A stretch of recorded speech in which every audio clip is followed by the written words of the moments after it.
No silêncio do quarto, onde o pranto caiu, onde o medo gritou e ninguém te ouviu. Você olhou pro relógio, a hora parou, mas o dono do tempo o seu nome chamou. Não é sorte, não é acaso, é direção. O céu se moveu pela sua oração.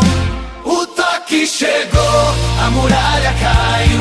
Onde não tinha porta, o caminho se abriu. É forte, é marcante, é sobrenatural. Deus faz um milagre no milagres reais. Prepare os olhos, o que vem é real, direto da fonte do milagres reais. O toque chegou, a muralha caiu.